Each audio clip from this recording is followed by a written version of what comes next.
So I think I should apologize for the possibly clickbaity title of NHP Animated, seeing as I have no time to really do anything special for it.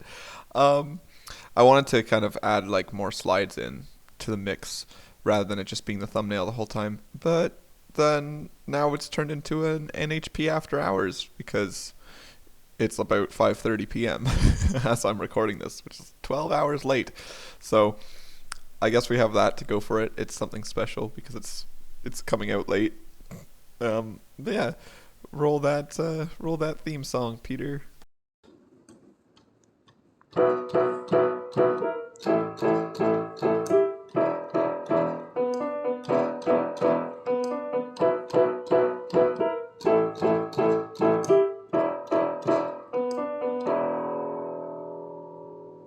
Oh, what a classic song! Thank you once again.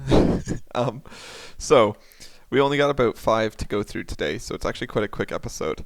And what better way to start off than National Chocolate Day? I will say that there's an abomination in this first picture because it shows some white chocolate, milk chocolate, and dark chocolate, but white chocolate isn't actually chocolate. So, whoops. I actually just ate a chocolate bar before sitting down to do this, or like half of one. I don't know. It was a big chocolate bar. I don't think or I know I didn't eat the whole thing, but I don't know how much to consider it as because it was one of those like giant dairy milk ones. Uh, in my opinion, the best chocolate bar, or like plain-ish chocolate bar, I guess, right? Uh, tastes the best. Yeah. So sweet and rich and good. There we go. National Chocolate Day, celebrated each October 28th, is nothing short of a special tribute to mankind's greatest culinary invention. I agree. Chocolate can enhance even the most luxurious dessert items. On the other hand, you can get your fix from a simple candy bar. Yeah. Hint, try for chocolate with a high cocoa percentage and low added sugar. Or high cacao. In 1828, Dutch chemist Conrad Conrad, it's Conrad, but I guess Dutch, Van Houten invented a hydraulic press that could separate the cocoa butter from the cocoa, or from the cacao. Those words being spelt almost the same, but with the vowels switched around is very weird to read. Thereby producing a powder. This led to the first chocolate confections. 1875, Swiss chocolatier Daniel Peter joins forces with M. Henry Nestle, then a baby food manufacturer who had invented a milk condensation process. Together they found a way to bring milk chocolate onto the market. They would go on to form the Nestle Company. In 1907, Milton Hershey builds a park to create a more pleasant environment for workers and residents, striving to rise above typical factory towns of the time. The original main buildings, including a rustic bandstand and pavilion, serve as a stage for vaudeville and theater productions. There you go. Apparently, about 79% surveyed have chocolate at least once a week. 59% say that milk chocolate is better than dark or white, and 41% surveyed picked Hershey's as their go-to brand. Oh well. What's your favorite kind of chocolate? Yeah, so both men and women prefer milk by like a long shot. They're almost at 60% each. And it seems like more women like dark and more men like white. Huh. I did not know that. There you go. Assuming that the dark blue color is for men and the pink is for women, because it says men versus women and then has the blue first and the pink afterwards, but there's nothing actually on here as a legend that says that the blue is male and pink is female, so who knows. For what's your favorite chocolate bar, it says Reese's Peanut Butter Cups is at the top, which I would argue isn't exactly a chocolate bar, but you know, still good to see it up there. Ooh, Three Musketeers, gross, but that's kind of at the bottom. That's one of my least favorites. And Hershey's and Kit Kat are like pretty much tied. Kit Kat's actually above it, so I don't know why that previous thing said that. Well, I guess Hershey's is their go-to brand, but Kit Kat is Nestle. Reese's Peanut Butter Cups is Reese, I assume, unless there's a company above Reese. I don't know what that would be called. Seems like the least amount of people on here like Mars, which is fair. Mars is kind of like one of the blander ones. There's one that's like basically just Mars, but a bit better. I can't remember which one that is. But yeah. So yeah, that's that. Then we got International Animation Day, which is the sake of the name of this episode. However, again, didn't actually have time to do anything about it. It's time to get in touch with your inner child and remember when you thought the best thing you could do in life was to watch cartoons. I mean, hey, they make cartoons for adults now.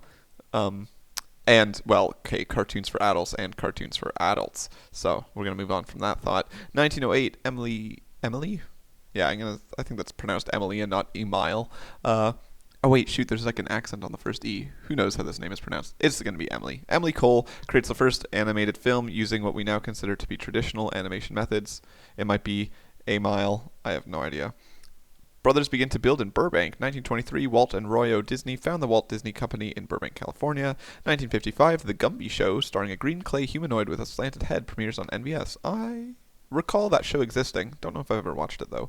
And 1995, Pixar releases Toy Story, the world's first computer-animated feature film, which becomes the highest-grossing film of the year, earning $362 million worldwide. We then got National First Responders Day.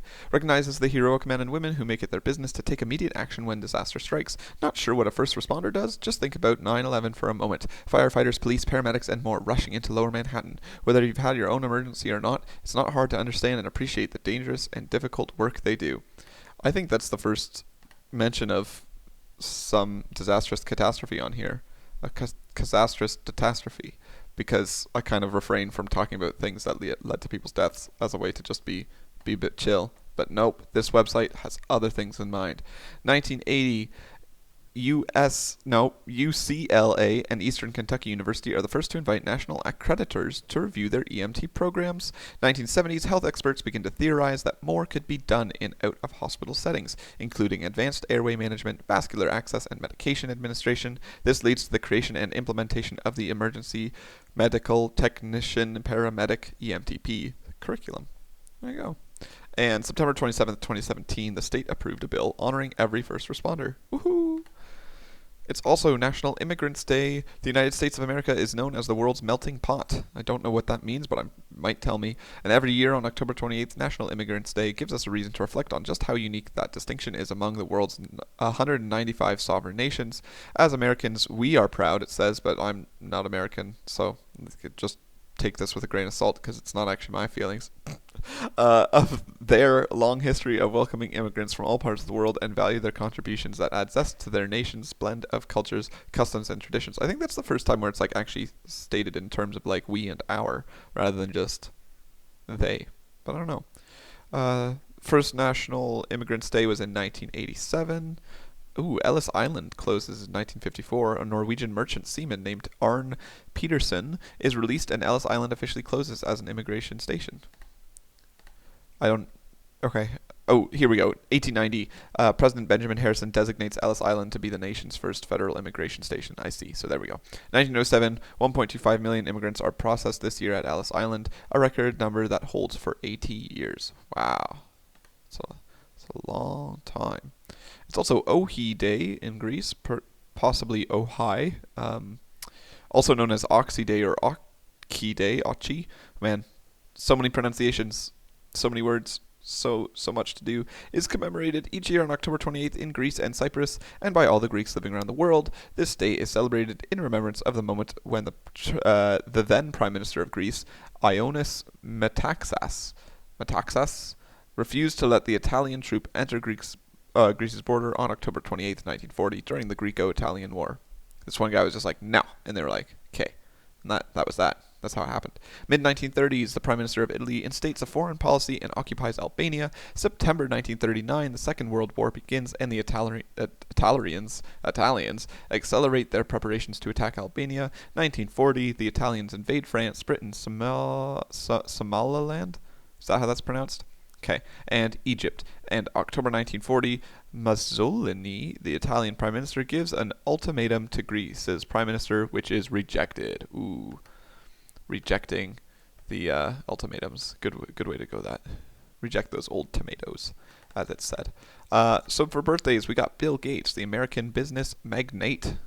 Magnate? I don't even know if I've heard that word before. He writes books, but he's also the software developer, investor, author, and philanthropist. Oh, I see. I thought I was going to say there. He is the co-founder of Microsoft. That's what I was trying to get to. But he is also an investor and a philanthropist and a software developer. Ooh, there you go. Along with his late childhood friend Paul Allen, he is turning 66. We also have Caitlyn Jenner, American Olympic athlete, media personality, and retired Olympic gold medal winning decathlete. Got it. Jenner played college football for the Graceland Yellow Jackets before incurring a knee injury that required surgery. Convinced by Olympic decathlete Jack Parker's coach, LD. Convinced by. Oh, I wonder if that's a sentence that continues. It seems to just end there. That's odd. She's written some books. The Secret of My Life, Finding the Champion Within, Decathlon Challenge, Bruce Jenner's Story, and Bruce Jenner's Guide to the Olympics. Oh, cool. And then we got Gaming with Jen, a YouTube channel possibly about gaming. This one actually doesn't show. Oh, there we go. She plays Roblox. One of her episodes is titled "This Game Is Impossible." Another one is Gaming with Jen OBBY. I don't actually know what that stands for. And sliding down what looks like 9,900,000,000,000 or 999,999,999,999 feet. There you go. I don't know. That's all it says. She's turning 31. We got Julia Roberts turning 54, and she's an American actress who is in Pretty Woman, Notting Hill, Erin Brockovich, and Eat, Pray, Love. And then we got Troyan Belisario. I'm sorry if I've butchered your name. She's an American actress in Pretty Little Liars, Feed, Clara, and Immediately After Life. Ooh, spooky. Then we have Frank Ocean turning 34, who's an American singer/songwriter. He's got songs like Godspeed, Nights, and White Ferrari. We also have Matt Smith. He was the 11th Doctor in Doctor Who. He was also in The Crown, House of the Dragon, and the movie that either just came out or is just about to, around Halloween time now, Last Night in Soho. Don't really know what that's about, but I assume it involves spending a last night in Soho. Yep, we got it. All right, and finally, we got Devin Murray, who played Seamus Finnegan in Harry Potter. He's an Irish actor. It surprisingly, though, doesn't say that's not shown here on Google. It shows that he was in Angela's Ashes, This Is My Father, Yesterday's Children, and Damo and Ivor, the movie. Ooh. All right, and that's birthdays. That's all we got for birthdays.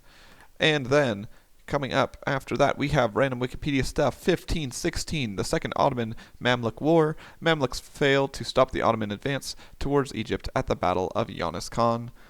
In 1864, American Civil War, a Union attack on the Confederate capital Richmond is repulsed. Oh, so repulsive. 1891, the Mino-Owari earthquake is the largest inland earthquake in Japan's history. 2018, Jair Messias Bolsonaro, or maybe Jair Messias Bolsonaro, is elected president of Brazil with 57 million votes. Workers' Party Fernando Haddad is the runner-up. It is the first time in 16 years the Workers' Party is not elected president. Wow. 1880, for our special birthday, we got Wilhelm Anderson, who passed away in 1940. We're a Russian-Estonian astrophysicist of Baltic-German descent who studied the physical structure of the stars. Anderson is probably best known for his work on the mass limit for a white dwarf, one of the final evolutionary states of a star, extending Edmund Stoner's earlier work by relativistic amplification. Wow. Which was in turn further improved by Stoner. There we go. And yeah, that's everything for today. As I said, it's a bit short, but that's okay. I kind of ran out of time for today anyway, so what can you do? All right, so with that, stay safe, stay animated, woo! And as always, you'll be hearing back from me tomorrow.